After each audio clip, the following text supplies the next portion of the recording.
right now, and just doing whatever I can for the team to help out. So Yeah. yeah. Has there been? Have you noticed kind of a transition, getting your legs back underneath you, coming off the injury last year?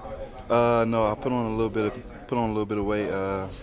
But besides that, just getting back in the groove of things. So I think that's probably the biggest thing for me. Yeah. Yeah. When you look back at last year, when you had to sit out, obviously that stunk, not being able to play, I Yeah. assume. But how much did you learn about yourself and about the game, just watching film and observing what was happening out there when you were banged up and not playing? Just knowing that, yeah, I mean, it could be taken away from you at any time, and you just have to admire the when you're in the moment, and you have to just be there, be there now, and I mean, just go full speed ahead, because you never know when it be taken away. You feel like you're back to 100%, not just with the injury, but also with your level of play, or is there still more there that you think you can get to? I mean, there's always room for improvement, so that's where I'm at right now. Just seeing what areas I can improve in, and just hit it in the head. And then back with Keyshawn again, kind of the duo, right? For you guys out there together again, Batman and Robin in some Right. ways. How special is this for you guys to get to wrap this up as seniors now together?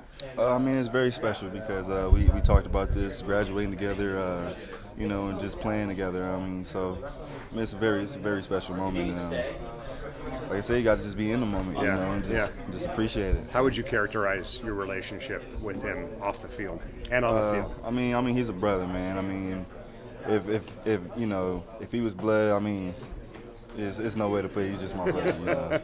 If we had the same mom, it'd be the same way. There you go. Azeem, what about Ben Burkervin, who stepped in for you, obviously, when you were banged up a little bit, DJ Beavers? Let's just start with Ben, though. What do you notice from Ben as far as some maturation and growth out of him? He's a good player, and he can play both positions. So I mean, he can back up either one of us. I mean, he's all around like a good player. So I mean, there's really no holes with him, and I mean, he does his job. So.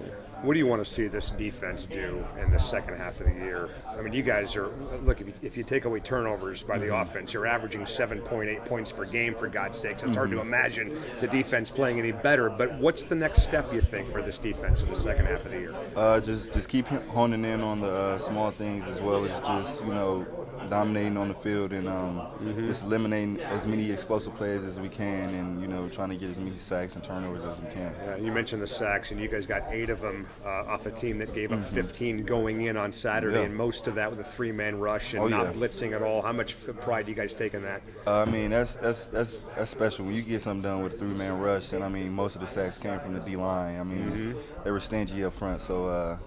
That's always good. I mean, you got to tip your hat off to them. So yeah, tell me about ASU. It's been a while since this program has won down there back in 2001, but obviously that's way before your time. Do you guys even think about that stuff at all before you head down to Tempe?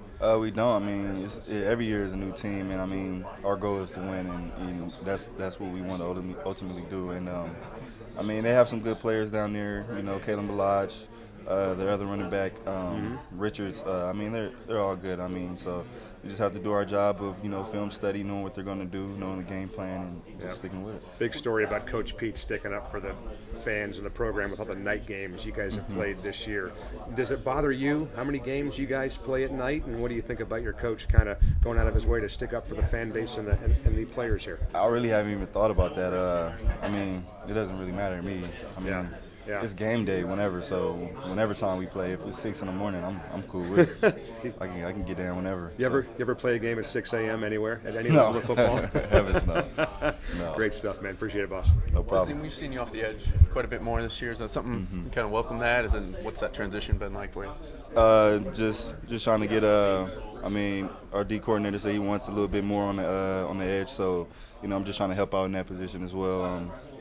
I mean, it's been pretty good. Just coming down on third down, so yeah. What's the difference in just obviously playing middle linebacker most of your career here, but are there new things, techniques obviously you have to learn, or is it more just like, hey, this should be pretty fun, just kind of trying to get after the quarterback? Yeah, I mean, I played a little bit of edge in high school, so it's kind of a little bit of natural. So, just going back to my techniques and learning some new things now. I mean, it's different because you're inside. You have a wide range of field that you have to cover, and when you're off the edge, it's a little bit more narrow, and you just get into the quarterback. So, it's a little bit easier. Azeem, You were suspended for the first game, new positions. You're kind of all over the place and just coming back from the injury too. Right. How hard has it been? I mean, it really hasn't been hard. I mean, you just got to stick to it. I mean, you just have to learn from your experiences, and just keep moving forward. And that's what I've been doing. Was it difficult because all of a sudden there's this talk preseason All-American and watching it all on all these watch lists, and all of a sudden you're not playing the first game? That contrast, is that a little difficult, just not being on the field and just being at home and people kind of got a lot of eyes on you?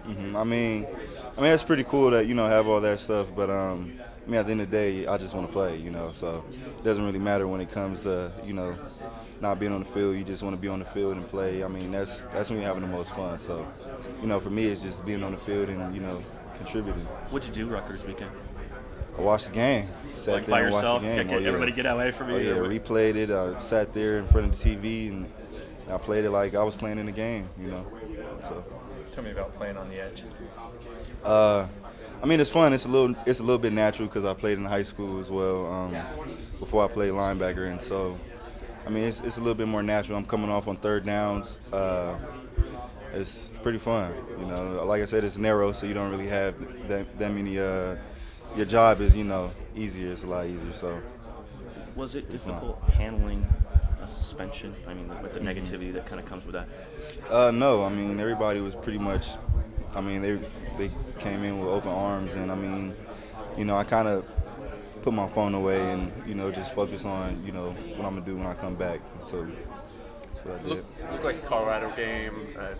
Defense had a great game overall, but it sort of felt like that was the first game for me anyway. Looking at you, like it felt like you rolled it back. You were confident in your presence out there.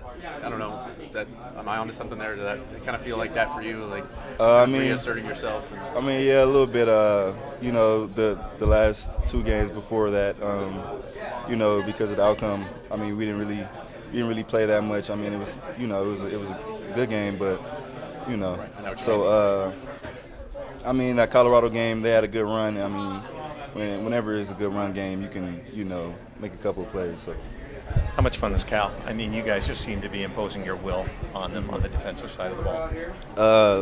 Like I said, I mean, whenever you get the job done to get that many sacks, 8 sacks with 3-man rush, it's always special. I mean, we really didn't even get that many plays because the D-line was just on it so much the whole game. So, you got to like I said, you got to tip your hat off to them.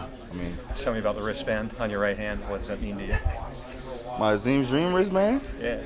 I mean, this just when I look at this, I just think about all the kids that that look up to me, and I always give one out at least every home game or whenever I'm out and somebody asks for one, I give them to them. I mean, it just represents all the youth that look up to me and want to be in this position, and that's what I'm fighting for as well. Heard some stories about you giving back to your team earlier this year. Tell me about that. I mean, we do pregame meal there. Just started a homework program at Pomona High School. Pretty cool. A lot of guys signed up for it, and I'm excited to see where that goes. You smile when you talk about that. Yeah, it's my passion, man. I love giving back to the youth, and I mean, I feel like the youth is, the next generation is going to be our, they're going to be leading jobs, and so my job is to just give back. You're giving back to them, but it seems like you're getting something out of it as well.